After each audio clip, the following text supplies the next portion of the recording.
যদি কোনো সন্তান কিয়ামতের দিন ধরা পড়ে যায়, ওই দিন সে খুঁজতে থাকবে কোথায় কার কাছে হক পাওয়া যায়, ওইটাকে কেন্দ্র করে কেমন করে নাজাত পাওয়া যায়।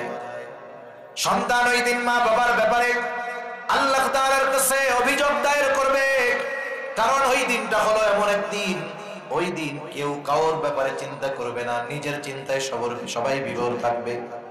আল্লাহ তাআলা বলেন, ইয়াউমা ইয়াফিরুল মারউ মিন আখিহি ওয়া উম্মিহি ওয়া আবিহি ওয়া সাহিবাতিহি ওয়া বানিহি লিকুল্লি ইমরিইন মিনহুম ইয়াউমাইযিন শাআনুন ইউগনি।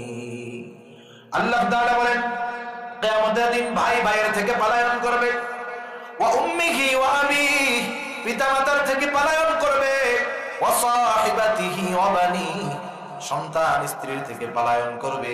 প্রত্যেকটা মানুষ নিজের চিন্তায় বিভোর থাকবে। তাফসীরের মধ্যে আসছে, এক ব্যক্তি আল্লাহ তাআলার কাছে বলবে, আল্লাহ, সারা দুনিয়ার সব মানুষকে জাহান্নামে দিয়ে হলেও আপনি আমাকে মাফ করে দেন।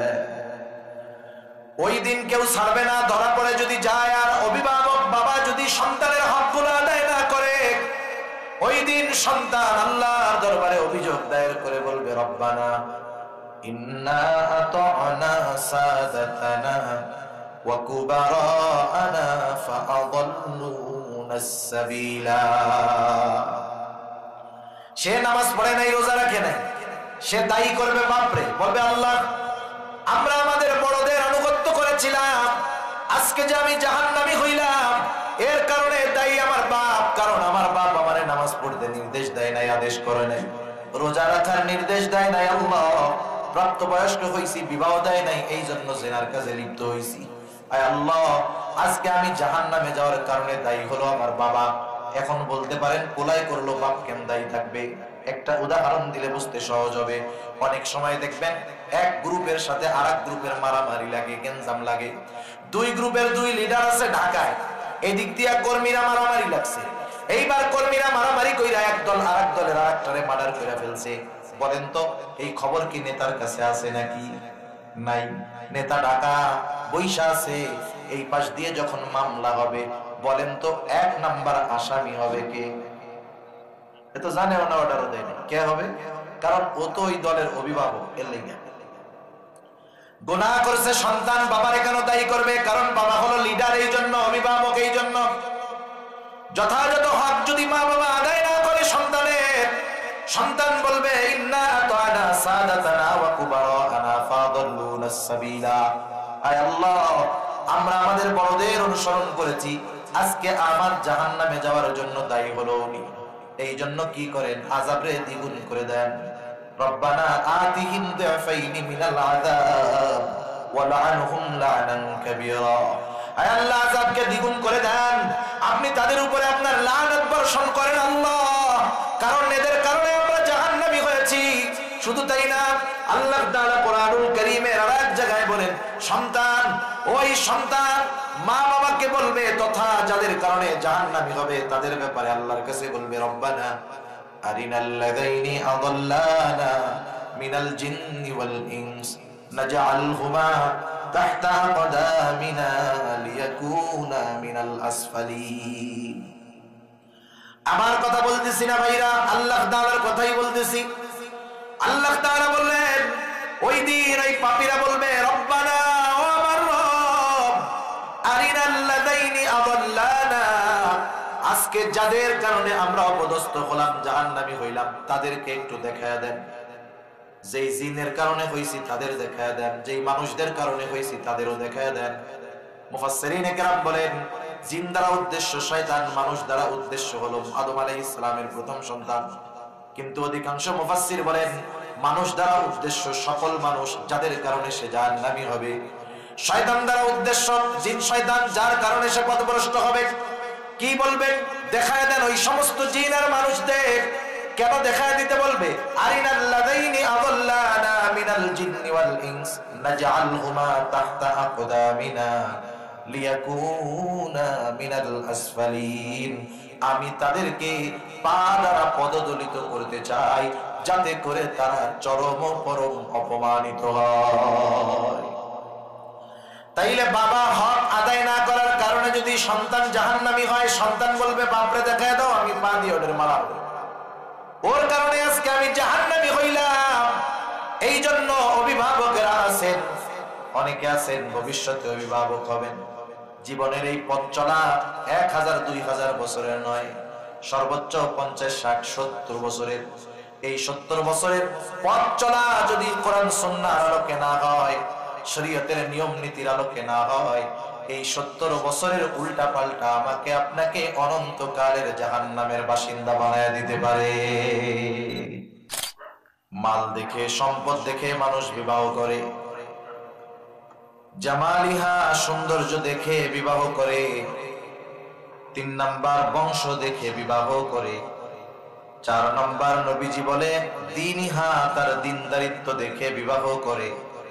নবীজি বলেন ফাযফার বিযাতিদ দ্বীন, তোমরা দ্বীনকে প্রাধান্য দাও। প্রথম 3টা থাকুক আর না থাকুক, যদি দিনদারিত্ব থাকে, বিবাহ যদি হয়ে যায়, সবর করো।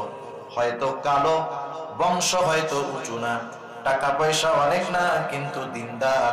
আশা করা যায় এই দিনদার মায়ের গর্ভে আল্লাহ তাআলা এমন সন্তান দান করবে যা পিতার চক্ষু শীতলকারী হবে।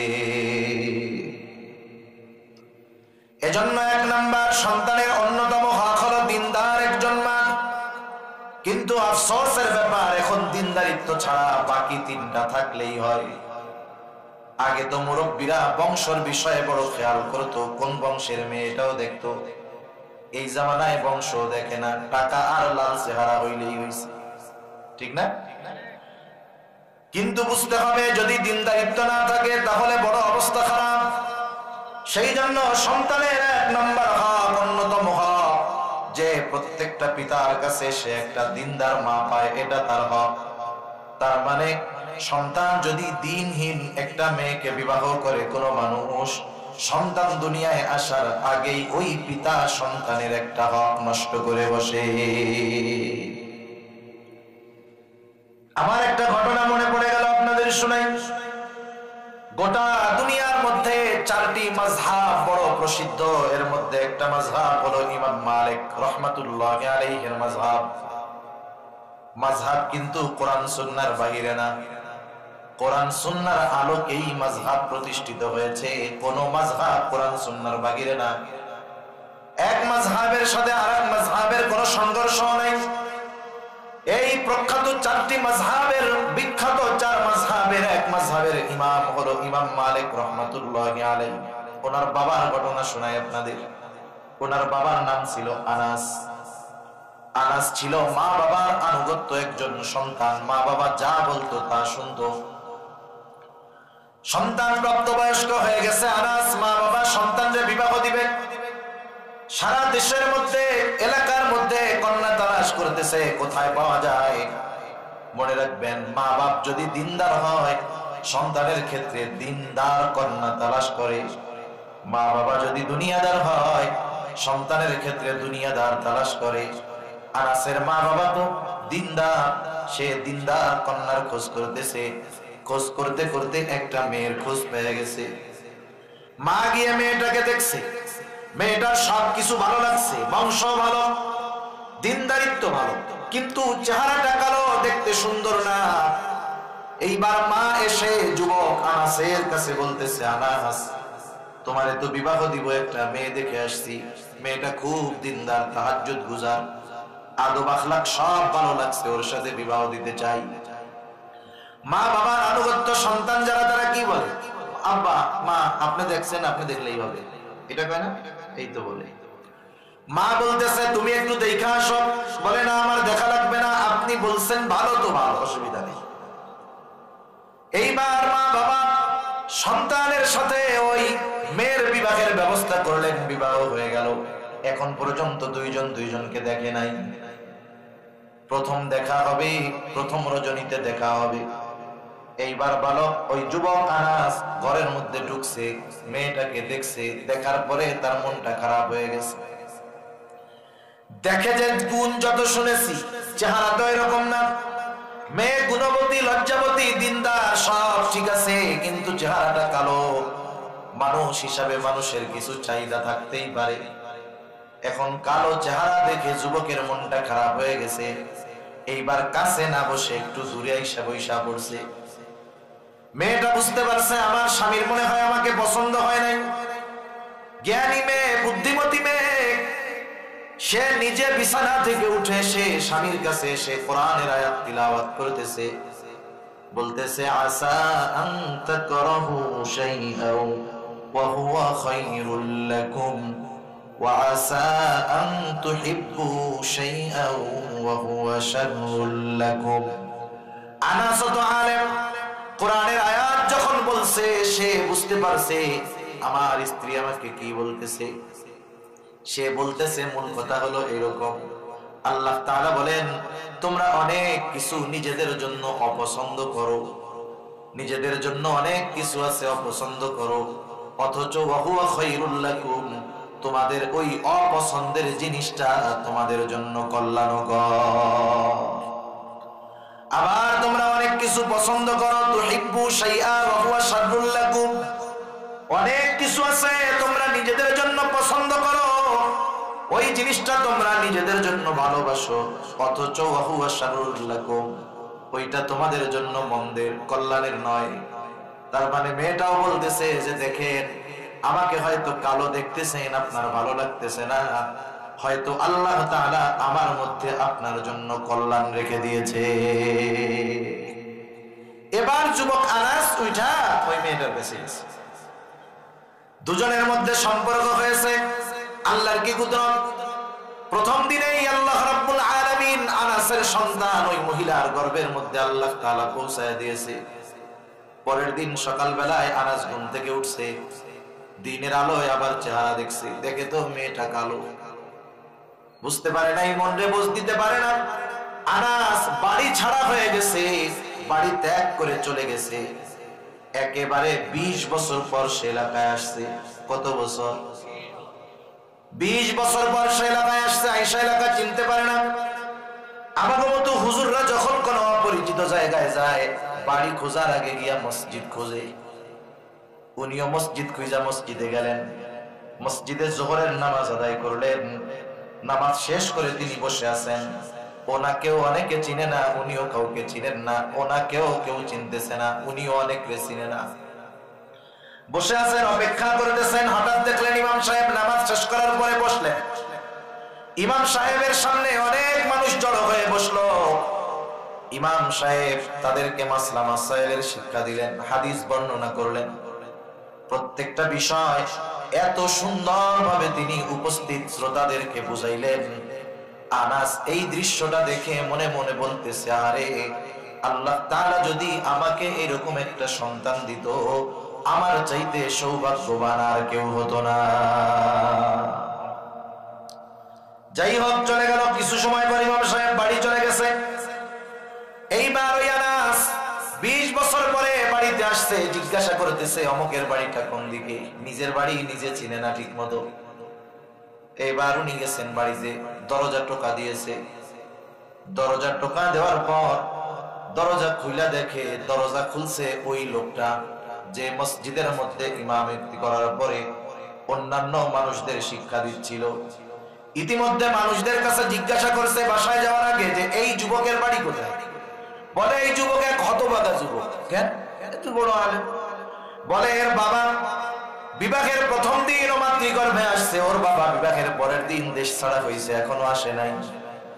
এইবার লোকটা বুঝতে পারছে, আনাস বুঝতে পারছে ছেলেটা তো আমারই। দরজায় টোকা দিছে। এইবার ইমাম সাহেব দরজা খুলে দিয়েছে। বলে আপনি কে? আপনাকে তো চিনলাম না। বলে তুমি আমাকে না, আমাকে খুব ভালো মতো চিনে। এখন বলে ছেলে খারাপ লাগবে না? আরে আমার মা কোনদিন পর পুরুষের সামনে যায়নি, এবার আবার চিনে কেন? বলতে হচ্ছে আপনার পরিচয় দেন, কে আপনি? এইবার আনাস বলতেছে তুমি তোমার মারে গিয়া বলো ওই ব্যক্তি ফিরে আসছে যাকে আপনি বলছিলেন আসা আন তাকরাহু শাইআন ওয়া হুয়া খায়রুল লাকুম ওয়া আসা আন তুহিব্বু শাইআন ওয়া হুয়া শাররুল লাকুম। ওই লোকটা আসছে। এইবার উনি ভিতরে গিয়া যখন বলছে যে মা একটা লোক আসছে, সে বলতেছে তুমি নাকি তাকে এই কথাগুলো বলছিলা, এইবার ওই মহিলার বুঝতে বাকি নাই, উনি বলতেছে বাবা দৌড় দিয়া তাকে ঘরে আনো, এই লোকটাই হলো তোমার বাবা।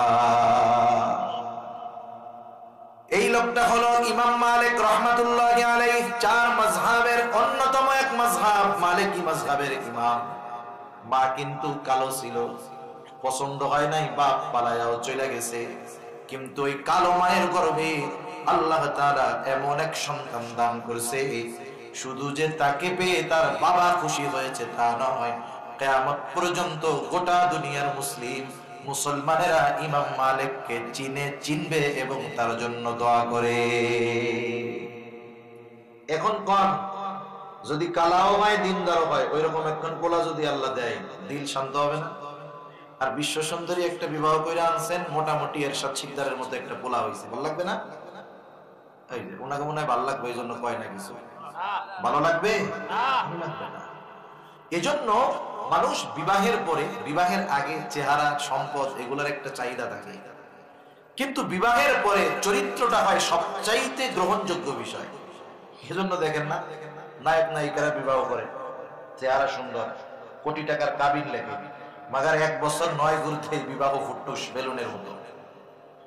বিবাহের আগে ওই চেহারার খুব কদর থাকে, বিবাহের পরে যখন দেখেন ক্যারেক্টার ভালো না, আচরণ ভালো না, আখলাক ভালো না, কোটি টাকাও যদি কাবিন হয় ও কেয়ার করে না, কই ওরে বাবা জীবন বাঁচাইতে হবে, আগে কিডনি বেঁচে হইলেও ওরে ছাড়তে হবে, ওরে দিয়া দিয়া বাস করার থেকে। কিন্তু মেয়েটা যদি একটু কালো হয়, বাস্তবতা কি বলে, রিসার্চ গবেষণা বলে কালো মেয়েরা স্বামীরে বেশি ভালোবাসে।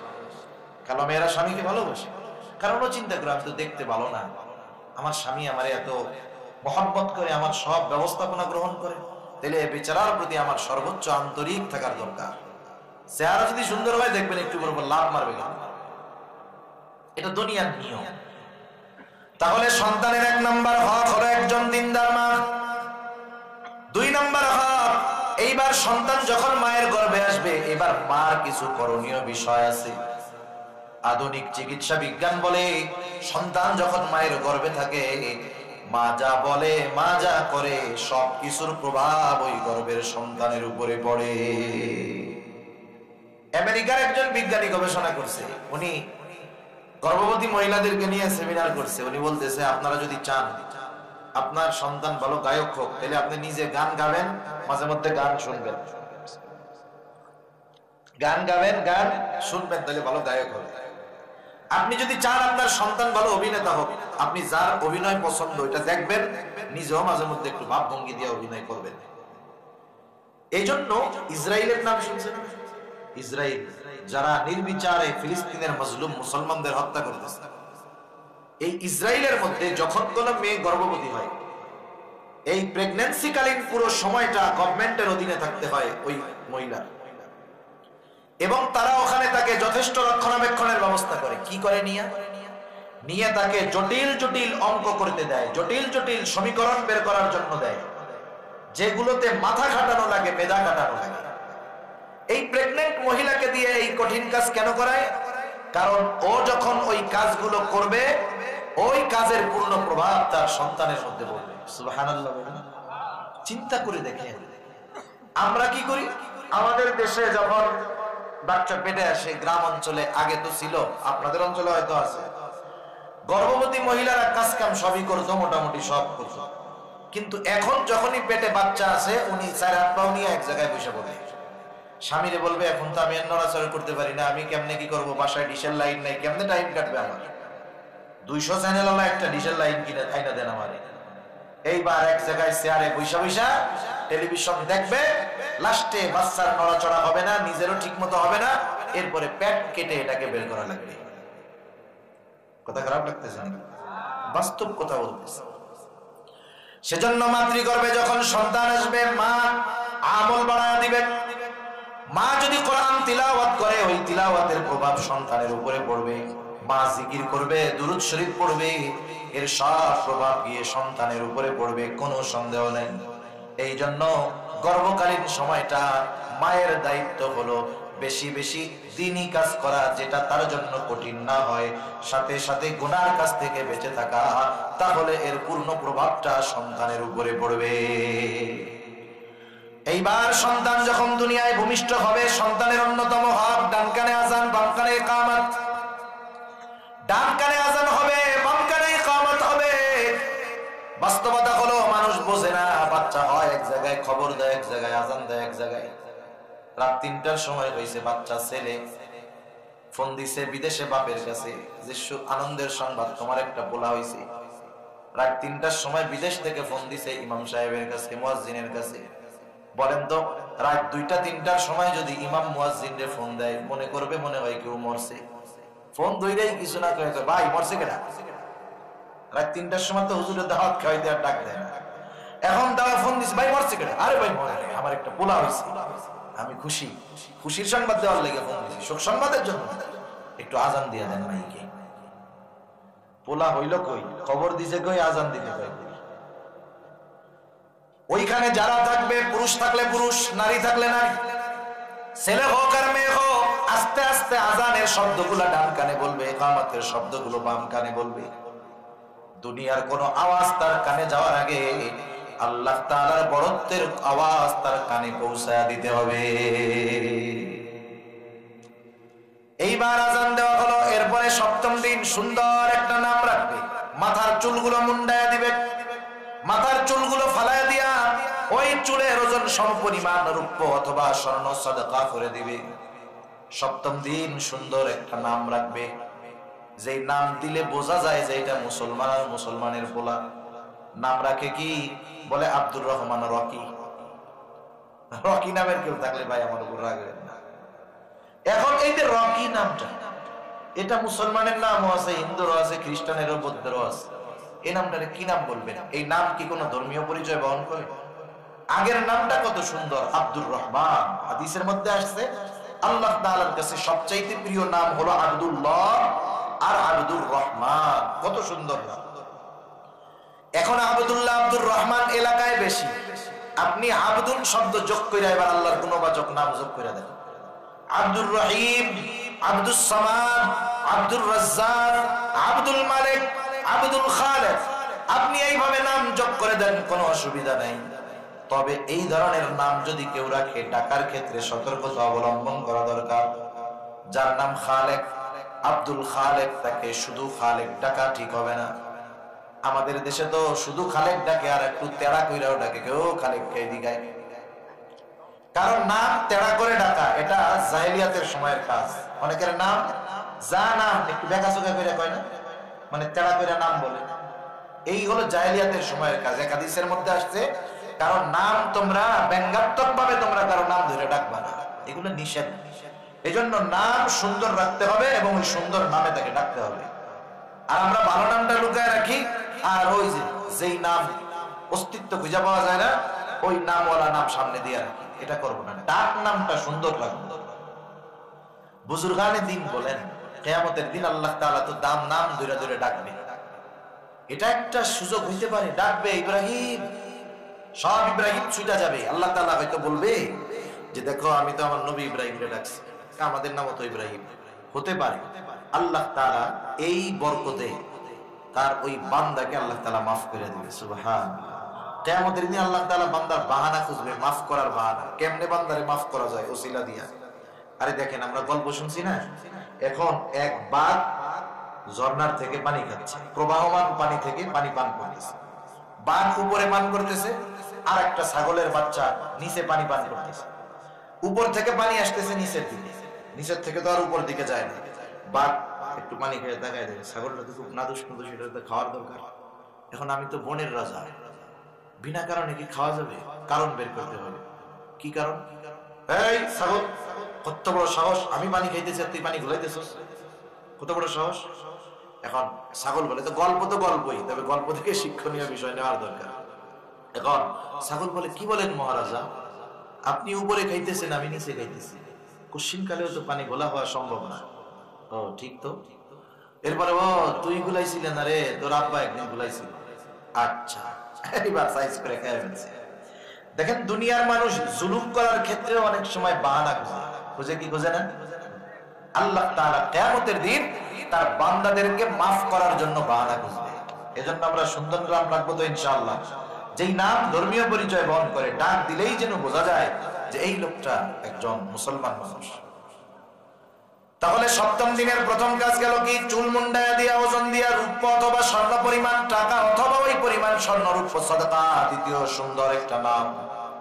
3 নাম্বার আর একটা কাজ আছে, আকিকা। আকিকা যদি ছেলে হয় 2টা ছাগল, মেয়ে হইলে 1টা। কারো যদি অ্যাবিলিটি কম থাকে 1টা দিয়েও হবে। হাদিসের মধ্যে আসছে 1টা দিয়েও হবে, কোনো অসুবিধা নাই। এই আকিকা হয়তো 7ম দিন, না হয় 14তম দিন, না হয় 21তম দিন। যদি অ্যাবিলিটি থাকে দিয়ে দিবে, সামর্থ্য যদি না থাকে, যদি বিলম্ব হয় অসুবিধা নাই। কিন্তু আফসোস, আমাদের দেশের মানুষ সামর্থ্য থাকার পরেও ইচ্ছা কইরা চিন্তা করে এই আকিকাটা কোরবানির সাথে দিয়া দিব। দেয় না এরকম অনেকে। এই কাজটা জায়েজ আছে, তবে সব জায়েজ তো ঠিক না। আচ্ছা বলেন তো, সব জায়েজ কাজ কি করা যায়? কেউ যদি থুতু ফালায়, ওই থুতু যদি সে আবার খায়, এটা হারাম হবে না? এখন বলেন তো, খাওয়া তো জায়েজ আছে, কয়জন আল্লাহর বান্দা খাবে? তাইলে সব জায়েজ কাজ করতে হয় না, ওইটা জায়েজ আছে। কিন্তু আমার যদি সুন্নাহর উপরে আমল করার সুযোগ থাকে, আমি ওইটা কইরা ফেলবো। 1টা থাকলে 1টা দিয়ে করবো, ছেলের ব্যাপারে কোনো অসুবিধা নেই। যদি না থাকে তাহলে আপনি কোরবানিতে দিলেন, পরে দিলেন, অসুবিধা নেই। আবার আকিকার গোশত সবাই খাইতে পারবে, সবাইরে বন্টন করে দিবেন, দাওয়াত দিয়ে খাওয়াবেন, কোনো অসুবিধা নেই। তবে কেউ যদি এই আকিকা নিয়ে ব্যবসা করার ধান্দা করে, সমস্যা আছে। অনেক জায়গায় আছে আকিকা দিয়া দাওয়াত দিয়া খায়, চারদিক আটকায় রাইখায়, একটা দরজা দিয়ে বসে থাকে, টেবিল পাইতা। এইরকম কাম তো আলহামদুলিল্লাহ আপনাদের এলাকায় মনে হয় নাই? আছে, কম বেশি আছে মনে হয়, মিলেজিলে। আবার অনেকে কয় নাই। এই হুজুর হলো মুসাফির মানুষ, দেশের বদনামের কথা কি হুজুরের কাছে কওয়া যায় নাকি? শোনেন, এই রোগ দেশের সব জায়গায় কম বেশি আছে। দাওয়াত দিয়ে খাওয়াইয়া টাকা পয়সা উঠানো, এটা খুবই গর্হিত নিকৃষ্ট একটা কাজ। আমার কাউরে দাওয়াত দেওয়ার দরকার নেই। যদি দাওয়াত দিতে পারি, আল্লাহর জন্য খাওয়া। আর যদি দিয়া টাকা নিতে হয়, এই ভিক্ষা করার দরকার কি? এটা আধুনিক পদ্ধতিতে এক ভিক্ষা। 7ম দিন আকিকা চলে গেল। এরপরে সন্তানটা যখন আস্তে আস্তে বড় হবে, জবানে বুলি ফুটবে, চিন্তা করব সর্বপ্রথম ডাক জবান দিয়ে জানি আল্লাহ শব্দটা বের হয়। মা আর একটা কাজ করবে, সন্তানকে যখন দুগ্ধ পান করাবে, মা চিন্তা করবে, চেষ্টা করবে ওযু অবস্থায় বিসমিল্লাহ বইলা সন্তানকে দুধ খাওয়ানোর জন্য। সাথে সাথে যখন দুগ্ধ পান করাবে, সে নিজে নিজে যা পারে সূরা কেরাত তাই পড়বে, দুরূদ শরীফ পড়বে, ইস্তিগফার পড়বে। তাহলে সন্তান খাবে, শুনবে, এর মধ্যে সন্তানের প্রভাব ওর মধ্যে পড়বে। ছোট বাচ্চা শুনতে শুনতে এক সময় সে এটা বলা শুরু করবে। দেখেন তো, ছোট বাচ্চা যখন প্রথমে মুখ দিয়া বলি ফোটে, আসলে ও আব্বা কিন্তু কয় না, এমনি মনে হইছে কেমন যেন আব্বা কইছে, মনে হয় আব্বা কান্না দিছে। এখন বাপ কই, দেখছো আমারে আব্বা কইয়া ডাকছে, মা করে কানছে, কান্না করেছে মা কইয়া, আর মা কই দেখছো আমারেও মা কইয়া ডাকছে। আনন্দিত হয় না? জোরে বলেন, আনন্দিত হয়, খুশি হয়। আরে মিয়া, একটু মা আব্বা ডাক শুনা আপনি আমি যদি খুশি হইতে পারি, ওই বাচ্চা যদি আল্লাহ বইলা ডাক দেয়, আল্লাহ খুশি হবে না? সেজন্য বাচ্চার জবান দিয়ে যেন প্রথম কথা আল্লাহ হয়, এজন্য তার সামনে আল্লাহর কথা বারবার বলতে থাকবো ইনশাআল্লাহ। এরপরে সন্তানটা যখন আর একটু বড় হবে, শিক্ষা দিব। প্রথমে তাকে দ্বীনি শিক্ষায় শিক্ষিত করব। প্রথমেই তার শিক্ষা হবে দ্বীনি শিক্ষা। হযরত ওমর রাদিয়াল্লাহু তাআলা আনহু বলেন, সন্তানের অন্যতম হক হলো তাকে দ্বীনি শিক্ষায় শিক্ষিত করতে হবে, কোরআনের শিক্ষা তাকে দিতে হবে। আপনাদের এলাকার অবস্থা আমি জানি না, এই জন্য আপনারা আপনাদের সন্তানকে যদি ডাক্তার, ইঞ্জিনিয়ার, উকিল, ব্যারিস্টার যা বানাইতে চান বানানোর অসুবিধা নাই, কিন্তু এই কচি শিশুটাকে সর্বপ্রথম দ্বীনি শিক্ষায় শিক্ষিত করে নিবে। না হলে কি হবে, এক সময় দ্বীন শেখা তার জন্য কঠিন হয়ে যাবে। আমাদের দেশে নুরানি মাদ্রাসা আছে নাকি? আপনাদের আশেপাশে নুরানি মাদ্রাসা। আমি যদি মাদ্রাসা, নুরানি মাদ্রাসার ইতিহাস বলতে যাই, আর একদিকে চলে যেতে হবে। মনে রাখবেন, হক বাতিলের লড়াইয়ের মধ্যে যতগুলো স্কিম, এর মধ্যে একটা হলো এই নুরানি মাদ্রাসা। শিশুকালের শিক্ষা হলো পাথরে খোদাই করার মতো। শিশুকালের যে শিক্ষা, এটা মনে থাকে বেশি, ওর উপরেই ভিত গড়ে উঠে। আপনার সন্তানটা যদি ক্লাস 3 পর্যন্ত নুরানিতে পড়ে, 3-4 বছর যদি নুরানিতে পড়ে, জরুরতে দিন তথা শরীয়ত যতটুকু ইলম শিক্ষা করা ফরজ করেছে, নুরানির 3-4 এর একটা ছাত্র ছাত্রী ওই পরিমাণ দিন শিক্ষা করা তার হয়ে যায়। সেও বাঁচলো, আপনিও দায়িত্ব থেকে বাঁচলেন। ওই পরিমাণ দিন নিজের শেখা যেমন ফরজ, অধীনস্থদেরকে শেখানো ফরজ। আপনি নুরানিতে দিলেন, সে সব শিখলো। কত নামাজি আছে 30 বছর নামাজ পড়ে, দোয়ায় কুনুত পারে না, আছে না নাই? অনেক আছে, 4টা সূরা শুদ্ধ করে পড়তে পারে নাই। আর ওই ছেলে যে বালেগ হয় নাই, মেয়েটা বালেগা হয় নাই, তো কোরআন শরীফ শুদ্ধভাবে পড়ে, নামাজের মাসলা মাসাইল A to Z সবগুলা জানে। এরপরে আপনি তারা যদি দুনিয়ার লাইনে ইঞ্জিনিয়ার বানাইতে চান, দেন। আপনি তারা ডাক্তার বানাইতে চান, পড়া কি হবে তাইলে? ও বড় হয়ে ডাক্তার হবে, কিন্তু ডাকাত হবে না। কথা বুঝেন নাই? ও ডাকাত হবে না, দিনদার ডাক্তার হবে। ও ইঞ্জিনিয়ার হবে, রাস্তাঘাটে রডের বদলে বাঁশ দিবে না, মানুষের হক নষ্ট করবে না, চুরি ডাকাতি বাটপারি দুর্নীতি করবে না। কারণ ওই যে শিশুকালের যেই দ্বীনি শিক্ষা, ওটা তার মধ্যে প্রভাব বিস্তার করে থাকবে। শুধু তাই না, একটা সময় হয়তো পরিপূর্ণ দ্বীনের পথে সে ফিরে আসবে। কারণ আরবিতে একটা প্রবাদ আছে, উসুল আছে, নীতি আছে, কুল্লু শাইইন ইয়ারজিউ ইলা আসলিহি, প্রত্যেকটা জিনিস তার মূলের দিকে ফিরে আসে। উদাহরণটা আমি আপনাদের কেমনে দেই? চন্দ্র মাসের 30 তারিখ যেই মাসে হয়, বলেন তো সেই দিন কি হয় জানেন? আমাবস্যা হয়। কেউ জানেন না মুরব্বীরা? সেই দিন কি হয়? অন্ধকার, কিচ্ছু নাই। 1 তারিখে চাঁদ উঠে। এভাবে করতে করতে 14 তারিখ দিবাগত রাত পরিপূর্ণ পূর্ণিমার চাঁদ হয়। এরপরে আবার কমতে থাকে, কমতে থাকে, কমতে কমতে 29তম তারিখ। 1 তারিখে চাঁদের চেহারাটা সাইজ যতটুকু হয়, 29 তারিখেও আবার চাঁদ সেই সাইজেই ফিরে যায়। এটা একটা সার্কেল। জীবনটাও এরকম। প্রত্যেকটা মানুষ তার এক সময় মূলের দিকে ফিরে আসে। ওই ছেলেটা যে ছোটবেলা দিন শিখেছে, আশা করা যায় ও জীবনের পড়ন্ত বেলায় দিনের পথে ফিরে আসবে। এই জন্য সন্তানকে যদি দিন শেখানো যায়, অভিভাবকেরই লাভ, বৃদ্ধাশ্রমে যাওয়া লাগবে না। দুনিয়ার লাইনে যদি বড় হয়, দুনিয়ার শান্তিও পাবে, আখিরাতের শান্তিও পাবে। দুনিয়ায় তাকে অবহেলার শিকার হওয়া লাগবে না। এই জন্য সন্তানকে আমরা দিন শিখাবো। আর যদি সন্তানটাকে আলেম বানাতে পারি, হাফেজ বানাতে পারি, তাহলে দুনিয়া আখিরাতের অফুরন্ত কল্যাণ আল্লাহ তাআলা তাকে দান করবে। দুনিয়ায় একজন অফিসার যখন বড় অফিসার হয়, যেই বাসায় সে থাকে, সরকারি বড় কোয়ার্টার, ওর বাপ যদি ক লিখতে কলম ভাঙে, মূর্খ, কিছু পারে না, একেবারে নাদান মানুষ হয়, বলেন তো সন্তানের কারণে ওই ফ্ল্যাটে সে যাইতে পারে কি পারে না? এ সম্মান, এই সুযোগ সুবিধা পায় কার কারণে? সন্তানের কারণে। কিয়ামতের দিন একজন আলেম হাফেজ যেই সুযোগ সুবিধা পাবে, ওই হাফেজ আলেমের সম্মানার্থে আল্লাহ তাআলা তার মা বাপরেও এরকম সম্মান দান করবে। সুবহানাল্লাহ। এই জন্য সন্তান যখন বড় হবে, তাকে দিন শেখাবো, দিন। আর দিন শেখানো শুরু করতে হবে ছোটবেলায়। কারণ কি? কারণ হলো, দেখেন, এক সময় গ্রামের মধ্যে মাটির পাত্র পাওয়া যাইতো, মাটির পাত্রে ভাত রান্না করা হইতো, মাটির প্লেটের মধ্যে খাওয়া হইতো, মাটির গ্লাসে পানি পান করা হইতো। দেখছেন আপনারা? ইয়াং জেনারেশন তো এগুলো দেখবে না। এখন এই মাটির পাত্রে খাইতে গেলে 5 স্টার হোটেলে যাওয়া লাগে, অবস্থা হলো এরকম। আর আগে ওইটা স্বাভাবিকভাবেই মানুষ ব্যবহার করতো। এই মাটির তৈজসপত্র যারা বানাইতো, তাদেরকে কি বলে আপনাদের এদিকে? কুমার। কোন মেশিন নাই, কিচ্ছু নাই, বড় একটা চাকা থাকতো, গরুর গাড়ির, ঘোড়ার গাড়ির চাকা। চাকাটা ঘুরায় দিত, মাটিটাকে প্রসেস করে, নরম মাটি। এইবার চাকার উপরে মাটি দিয়ে হাতের নৈপুণতায় সুন্দর সুন্দর পাত্র বানায় ফেলে কুমার। বলেন তো, এই কুমার যতই অভিজ্ঞ হোক, যতই পারদর্শী হোক, মাটিটা যদি একটু শক্ত হয়ে যায়, কাজ হবে নাকি? মনে রাখতে হবে, শিশু বাচ্চারা হলো ওই কাদা মাটির ন্যায়, ওকে যেভাবে গড়ে তুলবেন সেভাবে গড়ে উঠবে।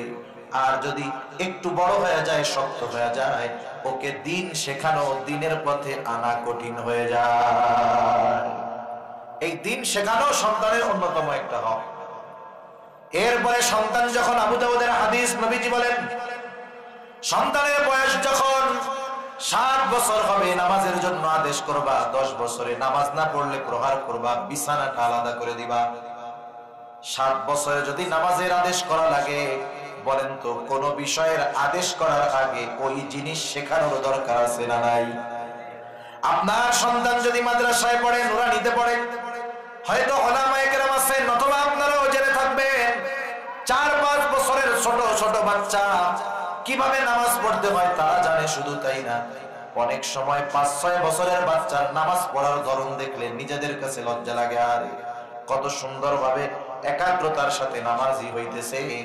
যদি ওই সন্তানগুলো দ্বীনি শিক্ষা প্রতিষ্ঠানে পড়ালেখা করে, 7 বছরে নামাজের আদেশ দেওয়া লাগে না, বরং অনেক ক্ষেত্রে 7 বছরে ওই বাচ্চাগুলো পাক্কা নামাজি হয়ে যায়। মাদ্রাসায় দেন নাই, কিন্তু দায়িত্ব তো আর মাথার উপর থেকে চলে যায় না, সন্তানদের নামাজের আদেশ দিতে হবে। এই জন্য আগের থেকে নামাজে অভ্যস্ত করতে হবে। আমাদের উচিত হলো বাসায় যদি ছোট বাচ্চা কাচ্চা থাকে, এমনিতেও সুন্নাত গুলো বা অন্যান্য নফল নামাজ বাসায় পড়ার অভ্যাস করা। আপনি যদি বারান্দায় নামাজে দাঁড়ান, আপনার নাতি পোতা আছে, ছোট ছেলে আছে, বাচ্চা আছে 2 বছর 3 বছর বয়স, মহিলারা তো ঘরের অভ্যন্তরে নামাজ পড়ে, আপনি সুন্নাতে দাঁড়াইছেন বারান্দায় খোলা জায়গায়, আপনারা নামাজে দাঁড়াইতে দেখে দেখবেন আপনার ছেলেটা, আপনি মুরব্বী হইলে আপনার নাতি পোতা এসে আপনার সাথে নামাজ পড়া শুরু করবে। করে কি করে না? সিজদায় গেলে গাড়ির উপরে ওইটা ঘোড়া বানাইয়া খেলে কি খেলে না? যদি একটু ঘোড়া বানাইয়া খেলাধুলা করেও, সুবহানা রাব্বিয়াল আ'লা যদি 11 বারের জায়গায় 41 বার পড়তে হয়, গুনাহ হয়ে যাবে তো নাকি? সমস্যা হবে না? অনেকে করে কি, নামাজে উঠছে, ওনার 11 বার শেষ, ওনার সহ্য হয় না, পারলে কুনুই দিয়ে গুতা মেরে ওরে ফালাইয়া সেটা থেকে উঠবে। এটা কোন কাজ? এটা ঠিক না। ছোট বাচ্চাদের এক কাজে দীর্ঘ সময় মন থাকে না, ও এটা করতেছে আরেকটা দেখা দৌড় দিয়ে আরেক দিকে চলে যাবে। একটা ঘটনা শোনাই আপনাদের, তাহলে বুঝবেন যে আসলে বাচ্চাদের খেলাকেও অগ্রাধিকার দেওয়ার দরকার। নবীজি সাল্লাল্লাহু আলাইহি ওয়াসাল্লাম একদিন নামাজের ইমামতি করতেছেন, একা পড়তেছেন না, ইমামতি করতেছে। নবীজি সিজদায় গেলেন, একটা সিজদা অনেক লম্বা করলেন। সাহাবায়ে কেরাম চিন্তা করতেছে হয়তো নামাজের মধ্যে কোনো ওহী নাজিল হইতেছে, এই জন্য নবীজি সিজদা লম্বা করতেছেন। নামাজ শেষ হলো, নবীজি সাহাবায়ে কেরামের দিকে ঘুরে বসলেন। যখনই কোনো ওহী নাজিল হতো, নবীজি উপস্থিত সাহাবাদের সামনে তিলাওয়াত করতেন, এবং কাতেবে ওহী যারা থাকতো তথা ওহী লেখার দায়িত্বে যারা নিয়োজিত ছিল তাদেরকে কোন সূরায় যোগ হবে, এইটা কোন সূরার সাথে এটা যোগ করতে হবে বইলা দিতেন। সাহাবায়ে কেরাম লেখা রাখতো। নবীজি সালাম ফিরাইছেন, কিছু তো বলেন না। উৎসুক একজন সাহাবী প্রশ্ন করলো, ইয়া রাসূলুল্লাহ, আপনি ওই রাকাতে ওই সিজদাটা অনেক লম্বা করেছেন, কোন ওহী নাজিল হয়েছিল নাকি? নবীজি আবার বলেন, না, ওহী নাজিল হয় নাই। ইয়া রাসূলুল্লাহ, তাহলে বিলম্বের কারণটা কি? নবীজি বললেন, আমি যখন সিজদার মধ্যে গেছি, নবীজি নামাজের স্থান থেকে, নবীজির রুম থেকে এক লাফে নামাজের জায়গায় আসা যাইত। নবীজি তখন বললেন, আমি যখন সিজদায় গেলাম, হুসাইন, আমার নাতি হুসাইন রাদিয়াল্লাহু তাআলা সে আমার ঘাড়ের উপরে উইঠা খেলা শুরু করে দিয়েছে। নবীজি খেলতেন নাতিদের সাথে, হাসান হুসাইন রাদিয়াল্লাহু তাআলা আনহুমার সাথে খেলতেন, ঘোড়া হইতেন, ওরা ওইটা খেলতো ওনারা দুইজন। আর মানুষ বলতে, তোমাদের ঘোড়াটা তো অনেক দামি ঘোড়া, এই ঘোড়া সাইডও না সহজ। ওই যে সিজদায় গেছে নানা, এক লাফে ঘাড়ের উপরে ওইটা খেলা শুরু করে দিয়েছে। নবীজি তাকে ডিস্টার্ব করেন নাই, সিজদা লম্বা করছেন। আমি তাকে সরায় দেওয়া পছন্দ করলাম না, আমি চাইলাম সে খেলা করে তৃপ্ত হোক। সে যখন খেলা শেষে তৃপ্ত হলো, নামলো, এরপরে আমি সিজদা থেকে মাথা উঠাইলাম। আমাদের দেশে হইলে কি করতাম, কিরে সুবহান রাব্বিয়াল আ'লা 11 বার শেষ, 21 বার শেষ, হুজুর ওঠে না কেন? চিন্তা করতাম, ফেসবুকের মধ্যে মাঝে মধ্যে দেখি অমুকে সিজদায় অবস্থায় মরে গেছে, তাইলে আমাগো ইমাম মনে হয় এই সৌভাগ্য পাইছে রে। এবার মাথা উঠায় যেই দেখতো ইমামের ছেলে ইমামের গাড়ির উপরে ঘোড়া বানায় গেলে, আর উনি সিজদায় বসে রয়েছে, ও সবাই ডাক দিয়ে কইতো, কাম সারা ওঠ ওঠ। আর হুজুর কইতো, হুজুর আপনি যান, বাকি নামাজ আমরা পড়ে নেব। অবস্থা এরকম হইতো না? কারণ ইমামতির চাকরি হলো এরকম বাংলাদেশে, আপনাদের এলাকায় তো জানি না, সব জায়গায় দেখি ইমামতির চাকরি নিতে গেলে জান বাইর হয়ে যায়। কিন্তু এই চাকরি থেকে খেদানোর কোনো রুলস নাই। যেই ইমাম ফজর পড়াইছে ও জানে না জোহরের তাকবীরে আছে কিনা এই মসজিদে। এটা হাসা কথা, মিছা কথা না। এই হলো অবস্থা। কিন্তু দেখেন সাহাবায়ে কেরাম কিছু বলেন নাই, নবীজি ওই সিজদায় বিলম্ব করছেন বাচ্চার খেলাকে প্রাধান্য দিয়ে। এজন্য আমরা যদি বাসায় কোনো সময় নামাজ পড়ি, পোলাপান যদি গাড়ির উপরে উঠে ফলাইয়া দিব না একটু সিজদা লম্বা করব, ওরা যদি ধাক্কা দিয়ে ফলাইয়া দেন ও কিন্তু মজা পাবে না, ওরা কষ্ট পাবে, আর আসবে না। কিন্তু যদি একটু সহনীয় হন ও দেখবেন বারবার আপনার কাছে আসে। এরপর আস্তে আস্তে বুঝাই বলবেন এরকম এরকম নিজে করতে হয়। এখন নামাজ পড়তে হবে, ওর তো টুপি নাই, গায়ে জামা কাপড় নাই, কোনো অসুবিধা নেই, টুপিও পায় না, অসুবিধা নেই। দেখবেন তরকারির বাটি মাথায় নিয়ে এসে দাঁড়াই গেছে। আল্লাহু আকবার। এই যে অভ্যাস গড়ে উঠতেছে, আস্তে আস্তে তৈরি হচ্ছে। এরপরে একটু বড় হয়েছে, 5 বছর বয়স হয়ে গেছে, এখন ওরে আপনি মসজিদে আনেন। এর আগে আনার দরকার নেই। বেবি ছোটটা আনলে তো প্রস্রাব পায়খানা করে দিবে। অনেক বাবা আনে, অনেক বাবা আনতে ভয় পায়। 5 বছর 6 বছরের বাচ্চা থাকলে নামাজে আসলে অভ্যস্ত হবে। বাচ্চারা বাচ্চাদের বাইরে অনেক সময় একটু খেলাধুলা করে, পিছনে একটু চেঁচামেচি দৌড়াদৌড়ি করে, কি করে না? অনেকে আবার রাগ হয়ে যায়, রাগ হয়ে বলে এইগুলোরে কেন আনছে, এই সেইখান থেকে ধমক দিয়ে বের করে দেবে। না, একটু বুঝাই বলার দরকার। আজকে আপনি যারা ধমক দিয়ে বের করে দিবেন, এক সময় তো ওর পায়ে ধরেই মসজিদে নিতে পারবেন না। 6 বছর বয়স, তখন তো বুঝে মোটামুটি, ওই সময় গেলে তো সমস্যা নাই, এরপরেও একটু দুষ্টমি করতে পারে। আবার অনেকে বলে আমাদের নামাজের খুশু নষ্ট হয়ে যায়, এরকম মানে। এখন আমার মাঝে মধ্যে কইতে মন যায়, এই যে যুদ্ধ হইতেছে না, যুদ্ধ ফিলিস্তিন আর ইসরায়েল যুদ্ধ চলতেছে, জিহাদের ময়দানেও নামাজ পড়তে হয়, নামাজ বাদ দেওয়ার কোনো সুযোগ নেই। একদল পড়ে আর একদল পাহারা দেয়। আগের আমলে যুদ্ধের সময় তো তলোয়ার, ডাল তলোয়ার ছিল, এখন কি ডাল তলোয়ার আছে নাকি? এখন যে একটা মারে, আওয়াজে জমিন সরকাবা শুরু করে।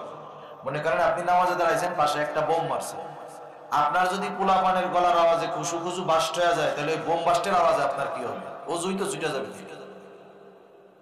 এই বিষয়টা খেয়াল করার দরকার। ছোট বাচ্চারা আসলে একটু বলবে কথাবার্তা। তুরস্কের অনেক মসজিদে লেখা থাকে, যেই মসজিদের পেছন দিক দিয়ে বাচ্চাদের আওয়াজ পাওয়া যায় না, ওই জাতির ভবিষ্যৎ অন্ধকার। মসজিদের সাথে সম্পর্ক করায় দেন। হাদিসের মধ্যে আসছে নবীজি সাল্লাল্লাহু আলাইহি ওয়াসাল্লাম নামাজ পড়াইতেন মসজিদে নববীতে। ওই মসজিদের মধ্যেই ছোট ছোট বাচ্চারা এসে খেলাধুলা করত, দৌড়াদৌড়ি করত। এই যে মসজিদের সাথে সম্পৃক্ত তারা হয়েছে, মসজিদকে তারা তাদের জন্য নিরাপদ জায়গা মনে করতেছে। বড় হইলে তো বুঝবে এটা খেলার জায়গা না, নামাজের জায়গা। সেজন্য এই সুযোগটা একটু বাচ্চাদের দেওয়ার দরকার। তাহলে আমাদের জন্য বাচ্চাদের নামাজি বানানো সহজ হয়ে যাবে। 7 বছর বয়স হইতে হইতে নামাজি হয়ে যাবে আশা করা যায়। 10 বছর বয়স পর্যন্ত যদি নামাজ না পড়ে প্রহার করতে হবে। কিন্তু আমার একটু বলেন তো, আমরা যদি যেই পদ্ধতিগুলোর কথা বললাম ওই পদ্ধতি অনুসরণ করি, তাহলে 10 বছর বয়সে নামাজের জন্য পেটানো লাগবে না। আশা করি ওই বাচ্চা পরিপূর্ণ নামাজি হয়ে যাবে।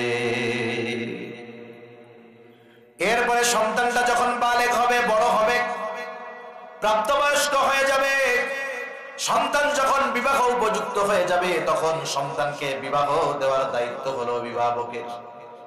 আসলে বাস্তবে দুঃখের কথা বলতে হয়, সরকারি হিসাবে মেয়ে বালক হয় 18 বছর বয়সে, ছেলে বালক হয় মনে হয় 21 বছর বয়সে।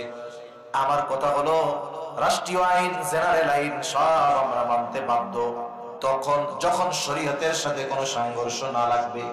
মনে রাখতে হবে হাদিসের মধ্যে নবীজি বলেছেন, আহাদুল বুলুগ, বালেগ হওয়ার সর্বোচ্চ সীমারেখা হলো 15 বছর পর্যন্ত। 15 বছর ইংরেজি হিসাবে নয়, এটা হলো আরবি হিসাবে। তার মানে ইংরেজি হিসাবে এটা 14.5 বছরের মতো হয়। সর্বোচ্চ 14.5 বছর পর্যন্ত লাগতে পারে বালেগ হতে। কেউ 11 বছরে হয়ে যেতে পারে, কেউ 12 বছরে হইতে পারে, 13 বছরে হইতে পারে, 14 বছরেও হইতে পারে। তবে বালেগ হওয়ার সর্বোচ্চ সীমা হলো 15 বছর। এইবার সন্তান প্রাপ্তবয়স্ক, বিবাহ উপযুক্ত হয়ে গেছে, বিবাহ দেওয়ার দায়িত্বটা অভিভাবকের। মনে রাখতে হবে সন্তান যদি যৌবনে পদার্পণ করার পরে, ছেলে হোক আর মেয়ে হোক, সে যদি যৌবনের তাড়নায় কোনো গুনাহ করে, অপরাধ করে, ওই সন্তানের বাবা যদি দেশ বিখ্যাত আল্লাহর ওলিও হয়, ওই বালেগ যুবক সন্তান ছেলে অথবা মেয়ে যৌবনের তাড়নায় যেই অপরাধ করবে, সব অপরাধের গুনাহ ওই বাবার আমলনামায় যোগ হয়ে যাবে। অনেক বাবা সন্তান বিবাহ উপযুক্ত হওয়ার পরেও বিবাহ দিতে চায় না, নিজের এবিলিটি আছে এরপরেও দেয় না। মনে করেন বাপও গরিব ছেলেও গরিব, এই হিসেব বাদ দেন, টাকা পয়সা নাই, তাহলে ওই পোলা যদি বিবাহ করার দরকার হয় রোজা রাখবে। কিন্তু যার মোটামুটি সামর্থ্য আছে, নিজে খাইতে পারতেছে, বাচ্চারেও খাওয়াইতে পারতেছে, নিজের মেয়ে থাকলে খাওয়াইতো, আর একজনের মেয়ে আনলেও খাওয়াবে, দিনদার একটা মেয়ে দেখে বিবাহ দিবে সন্তানের সাথে। এখন দেয় না, কিসের ডরে দেয় না? এক নম্বরে দেয় না যে খাওয়াবো কি, খাওয়াইবো কি, এই ডরে। দুই নম্বরে অনেকে বিবাহ করতে দেরি করে, গোনা করে ঠিক, কিন্তু বিয়া দেরি করে করে, কয় কি নিজের পায়ে খাড়াইতে হবে এরপরে বিবাহ করে। একজন যদি সমাজে প্রতিষ্ঠিত হওয়ার চিন্তায় বিবাহ করতে দেরি করে, ও যৌবন পার করে প্রৌঢ়ত্বে পদার্পণ করে। যৌবনের সীমারেখা হলো 34 বছর, 34 বছরের পর থেকে হলো প্রৌঢ়ত্ব, ও সময় আর যৌবন থাকে না। একটা জিনিস দেখেন, ছুরি যত ধারালো হোক, ওই ছুরি যদি কাজে ব্যবহার না করে ঘরের মধ্যে ঢুকাই রেখে দেন, যে 15 বছর পরে বাইর কইরা কাটমনে গরুর গোশত, 15 বছর পর ওই ধারালো ছুরি বাইর কইরা গরু কাটা লাগবে না, কলা গাছও কাটবে না ওটা দিয়ে, ঠিক কিনা বলেন? সেই জন্য ছুরি যখন ধার দিচ্ছেন কাজ করেন। আপনারা আমাদের মা বোনরা তরকারি কাটে বটি দেখছেন?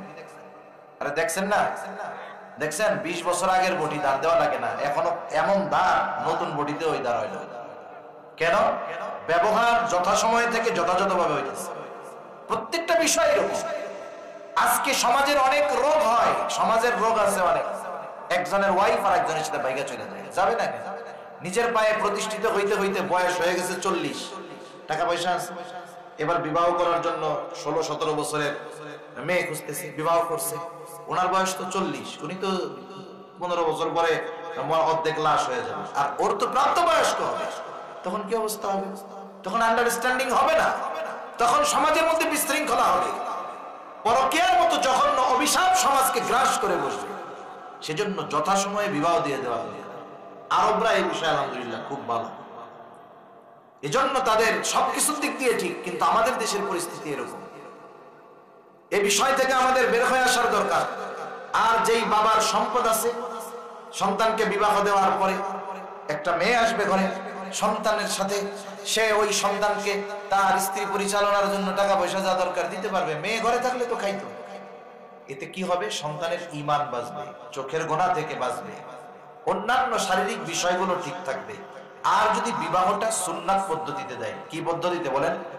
বিবাহের সুন্নাহ পদ্ধতি আছে। নবীজি বলছে বিবাহ একটা ইবাদত। এখন ইবাদতের পদ্ধতি তো আছে, ইবাদতের পদ্ধতি হলো রাসূল সাল্লাল্লাহু আলাইহি ওয়াসাল্লামের তরিকা। ওই তরিকায় যদি বিবাহ দেয়, মুহাদ্দিসিন মুফাসসিরিন کرام বলেন ওই বিবাহের মধ্যে আল্লাহ তাআলা বরকত ঢেলে দিবে। যে বিবাহ করছে ও গরীব থাকলে ওকে আল্লাহ ধনী বানায় দিবে। সুবহানাল্লাহ। এটা আমার কথা না, আল্লাহর কথা বিশ্বাস হয়? কার কার হয়? আদর্শ করেন নারায়ে তাকবীর। মাশাআল্লাহ। আপনারা একটু শুনেন আল্লাহ কি বলতেছে। আল্লাহ তাআলা বলেন ওয়ানকিহুল আয়ামা মিনকুম ওয়াস-সালিহিনা মিন ইবাদিকুম ইয়াকুনু ফুকারা ইউগনিহিমুল্লাহ।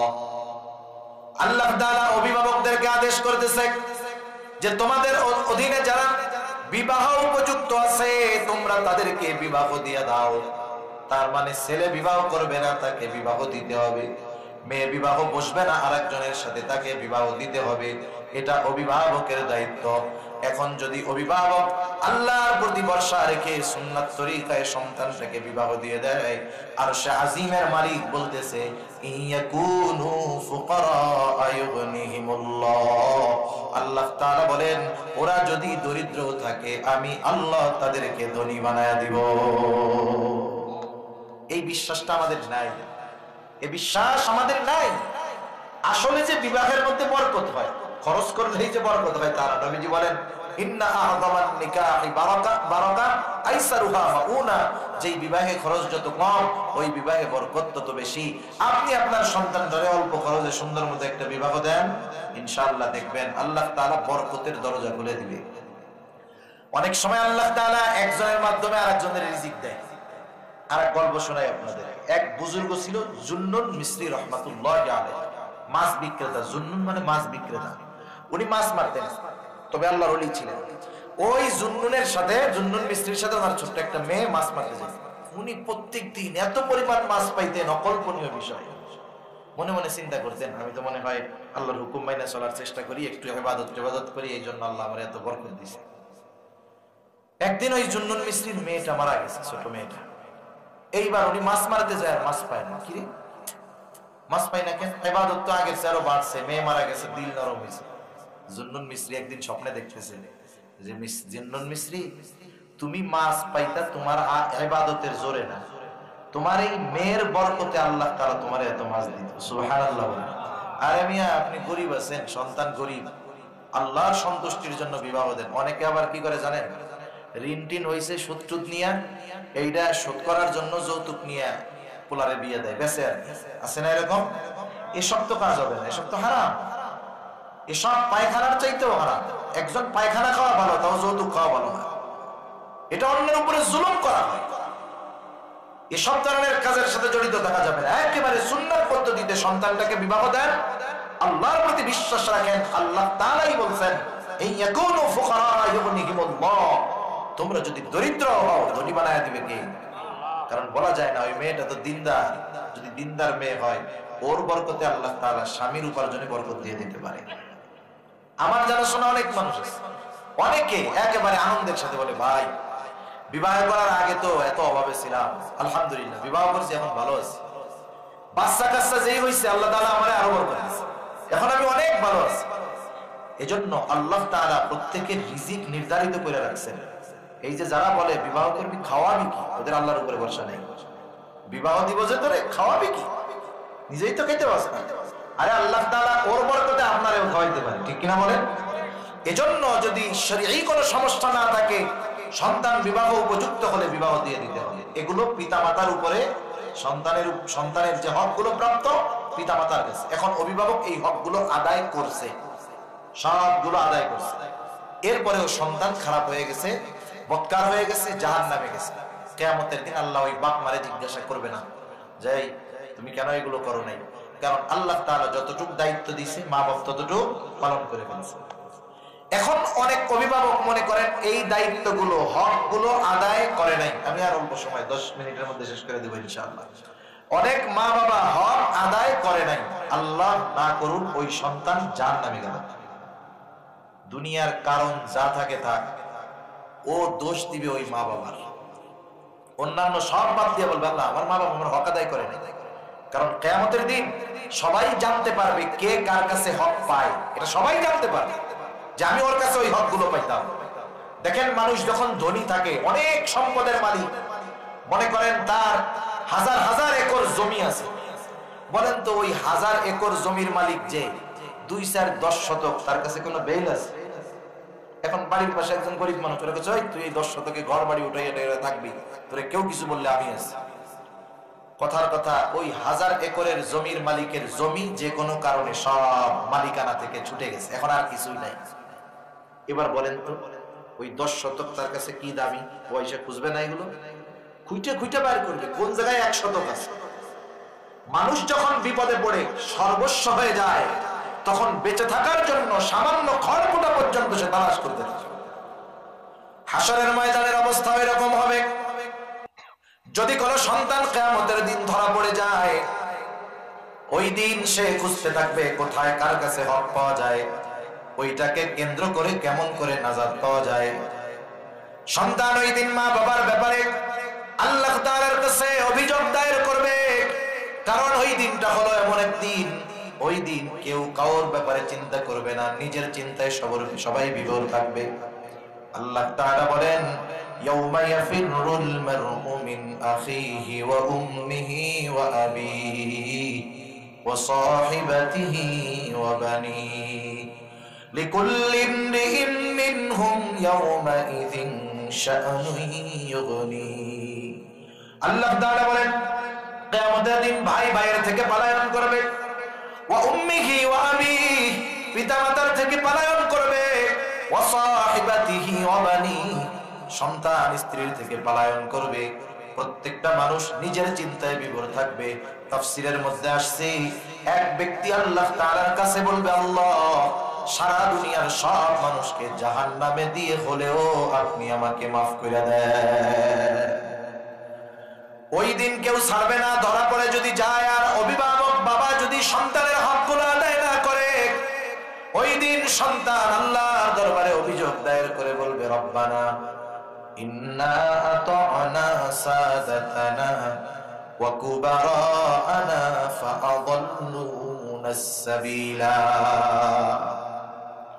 সে নামাজ পড়ে নাই, রোজা রাখে নাই, সে দায়ী করবে বাপরে, বলবে আল্লাহ আমরা আমাদের বড়দের আনুগত্য করেছিলাম, আজকে যে আমি জাহান্নামী হইলাম এর কারণে দায়ী আমার বাপ, কারণ আমার বাপ আমারে নামাজ পড়তে নির্দেশ দেয় নাই, আদেশ করে নাই, রোজা রাখার নির্দেশ দেয় নাই, আল্লাহ প্রাপ্তবয়স্ক হইছি, বিবাহ দেয় নাই, এই জন্য জিনার কাজে লিপ্ত হইছি।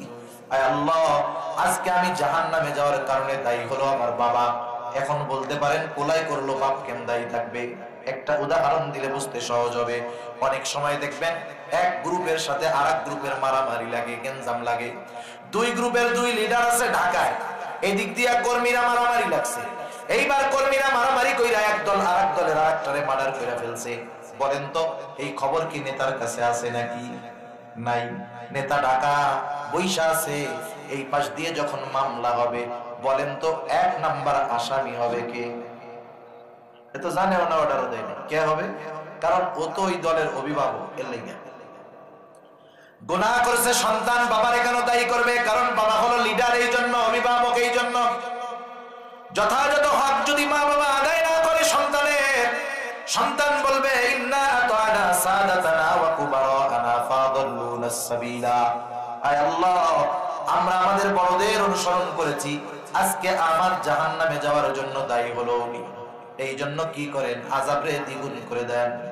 রব্বানা আতিহিম দিফাইনি মিনাল আযাব ওয়া লা'আনহুম লা'নান কাবীরা।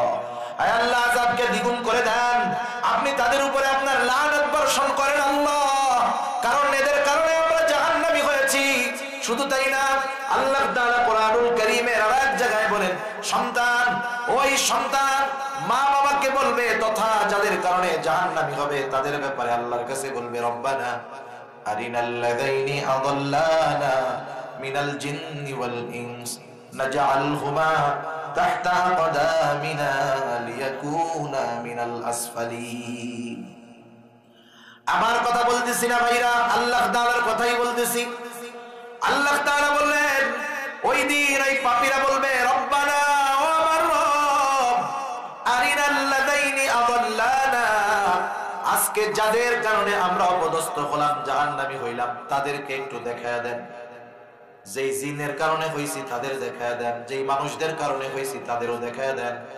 মুফাসসিরিনে কেরাম বলেন জিন দ্বারা উদ্দেশ্য শয়তান, মানুষ দ্বারা উদ্দেশ্য হলো আদম আলাইহিস সালামের প্রথম সন্তান। কিন্তু অধিকাংশ মুফাসসির বলেন মানুষ দ্বারা উদ্দেশ্য সকল মানুষ যাদের কারণে সে জাহান্নামী হবে। শয়তান দ্বারা উদ্দেশ্য জিন শয়তান যার কারণে সে পথভ্রষ্ট হবে। কি বলবেন? দেখায় দেন ওই সমস্ত জিন আর মানুষদের। কেন দেখায় দিতে বলবে? আরিনাল্লাযাইনি আযাল্লানা মিনাল জিন্নি ওয়াল ইনস নাজআলহুমা তাহতা আকদামিনা লিয়াকুনা মিনাল আসফালিন। আমি তাদেরকে পা দ্বারা পদদলিত করতে চাই, যাতে করে তারা চরম পরম অপমানিত হয়। তাইলে বাবা হক আদায় না করার কারণে যদি সন্তান জাহান্নামী হয়, সন্তান বলবে বাপরে দেখায় দাও, আমি পা দিয়ে ওদের মারাবো, ওর কারণে আজকে আমি জাহান্নামী হইলাম। এই জন্য অভিভাবকেরা আছেন, অনেকে আছেন ভবিষ্যতে অভিভাবক হবেন। জীবনের এই পথ চলা 1000 2000 বছরের নয়, সর্বোচ্চ 50 60 70 বছরের। এই 70 বছরের পথ চলা যদি কোরআন সুন্নাহর আলোকে না হয়, শরীয়তের নিয়ম নীতির আলোকে না হয়, এই 70 বছরের উল্টা পাল্টা আমাকে আপনাকে অনন্তকালের জাহান্নামের বাসিন্দা বানায় দিতে পারে। ঠিক কিনা বলেন? এজন্য সন্তানের যে হকগুলো অভিভাবকের উপরে আছে যথাযথভাবে পালন করবো তো ইনশাআল্লাহ পালন করবো। আখিরাতে তাইলে ধরার কেউ থাকবে না। আল্লাহ তাআলার মাফ করা সহজ হবে, কারণ বান্দার হক আল্লাহ মাফ করবে না। আল্লাহ তাআলা তার হক মাফ করবে, কিন্তু বান্দার হক মাফ করবে না। আপনি যদি মনে করেন যে এই পোলা আমারই সন্তান, কিয়ামতের দিন আমার কাছে কি চাইবে, মনে রাখবেন নিকটস্থরাই কিয়ামতের দিন অনেক মানুষের জান্নাতে যাওয়ার অন্তরায় হয়ে দাঁড়ায় যাবে। সেজন্য সন্তানদের বিবাহ উপযুক্ত সময় হলে বিবাহ দিয়ে দিন। আবার মেয়েদের ক্ষেত্রে দেখেন রাসূলুল্লাহ সাল্লাল্লাহু আলাইহি ওয়াসাল্লাম বলেন, তোমাদের কাছে যদি কোন দিনদার সন্তানের পক্ষে সম্বন্ধ আসে, আমরা দেরি করি না, বিবাহ দিয়ে দাও। খুঁজো না যে এস্টাবলিশড কিনা, সরকারি চাকরি করে কিনা, এটা কিনা। যদি তার ক্যারেক্টার চরিত্র ভালো হয় তাহলে মেয়েকে তুমি তার সাথে বিবাহ দাও। যদি খাওয়াইতে পারে, পড়াইতে পারে, এতটুকু যদি তাকে অ্যাবিলিটি, দিয়ে দাও। না হলে দুনিয়ার মধ্যে বিশৃঙ্খলার বিস্তার ঘটবে। সেজন্য দিনদার ছেলের সাথে বিবাহ দিব মেয়েকে, আবার ছেলেকেও দিনদার কন্যা বিবাহ করাবো। আপনি যদি সন্তানকে দিনদার, মেয়েকে যদি দিনদার ছেলের সাথে বিবাহ না দেন, দিন শিখাইছেন কিন্তু বিবাহ দিচ্ছেন বদ্দিন এক ছেলের সাথে, আপনি চিন্তা করতেছেন টাকা পয়সা আছে ছেলের দিয়া দেই, আমার মেয়ে তো দিনদার, ছেলেরা আস্তে আস্তে দিনদার বানায় ফেলবে। এটা খুব কমই হয়। দেখা যাবে মেয়ে ওই আধুনিক পরিবেশে গিয়ে সেও ডিজিটাল হয়ে গেছে। এখন ওই মেয়ে যদি আল্লাহ না করুক জাহান্নামী হয়, তখন কি হবে বলেন? ও বলবে যে আব্বা, আমার আব্বা আমারে বিবাহ দিয়েছিল টাকা পয়সা দেখা, দিনদার দেখা বিবাহ দেয়নি, বাপেও ধরা। এখন সব ঠিক আছে, কিন্তু স্বামী স্ত্রীকে দিনের উপরে পরিচালিত করে না। স্বামীরও তো দায়িত্ব, স্বামী হিসাবেও ধরা খাইতে হবে। স্বামী স্ত্রীকে দিনের উপরে পরিচালিত করে নাই। ওই স্ত্রী যেমনি দুনিয়ায় চলুক না কেন, আল্লাহ না করুন কিয়ামতে যদি জাহান্নামী হয়, বলবে আমার স্বামী দায়ী, আমার বাপ ওইটার সাথে বিয়ে দিছে বদ্দিন, আর আমার ওইটা দিনের উপরে চলাই নাই, আল্লাহ এই দুইটার কারণে আমি জাহান্নামী হইতেছি, দেন এগোকে আমি সাইজ করে নেই। এজন্য সম্মানিত সুধী, দুনিয়ার এই পথ চলা ৬০-৭০ বছরের ছোট্ট একটা ভুল যদি হয়ে যায়, ওই ভুল আমার আপনার অনন্তকালের ক্ষতিগ্রস্ততার কারণ হয়ে দাঁড়াতে পারে। এজন্য আমরা চিন্তা করব, এই দুনিয়া থেকে মারা যাওয়ার সময় আমার উপরে কারো যেন কোনো হক বাকি না থাকে। সেই হকটা সম্পদের হতে পারে, সেই হকটা কথার হতে পারে, সেই হকটা সম্পর্কের হতে পারে। এই হকের বিষয়ে আমরা গুরুত্ব আরোপ করব এবং সাথে সাথে গুরুত্ব সহকারে আমাদের অধীনস্থ যারা আছে এদের হকগুলো আমরা আদায় করব ইনশাআল্লাহ। করব তো? কারণ নবীজিও বলেন কুল্লুকুম রাঈনা ওয়া কুল্লুকুম মাসউলুনা আন রাঈয়াতিহি, তোমরা প্রত্যেকেই দায়িত্বশীল, প্রত্যেককে তার দায়িত্বের ব্যাপারে কিয়ামতের দিন জিজ্ঞাসা করা হবে। লম্বা হাদিস, বাবাকে তার ছেলের ব্যাপারে জিজ্ঞাসা করা হবে, মাকে তার মেয়ের ব্যাপারে জিজ্ঞাসা করা হবে, মনিবকে তার অধীনের যারা কর্মচারী ছিল তাদের ব্যাপারে জিজ্ঞাসা করা হবে। ওই দিন যদি জবাব না দিতে পারি, যাদের জন্য রক্ত পানি করে পরিশ্রম করে যাদের খাওয়াইলাম, পড়াইলাম, লেখাপড়া শিখাইলাম, ওদের জন্য যদি কিয়ামতের দিন অপদস্থ হতে হয়, বলেন তো এর চেয়ে আর কষ্টের কিছু আছে? এর চেয়ে আর কষ্টের কোনো কিছু নাই। দুনিয়ায় বাবা যখন সন্তানের কারণে কারো কথা শুনে, ওই বাবার কেমন কষ্ট লাগে যে শুনে সে বুঝবে। কিয়ামতের দিন যদি ওই সন্তানের কারণে জাহান্নামে যাওয়া লাগে, এই কষ্টের বিষয়টা ওয়াজ করে বলে বোঝানো যাবে না, ওটা যার ব্যাপারে ঘটবে সেই বুঝতে পারবে। সেজন্য আল্লাহ সুবহানাহু ওয়া তাআলা আমাদের সবাইকে অধীনস্থদের হকগুলো যথাযথভাবে আদায় করার তৌফিক দান করেন। সকলে বলি আমিন। আর একটু জোরে বলেন আমিন। ওয়া আখিরু দাওয়ানা আলহামদুলিল্লাহি রাব্বিল আলামিন। আসসালামু আলাইকুম ওয়া রাহমাতুল্লাহ।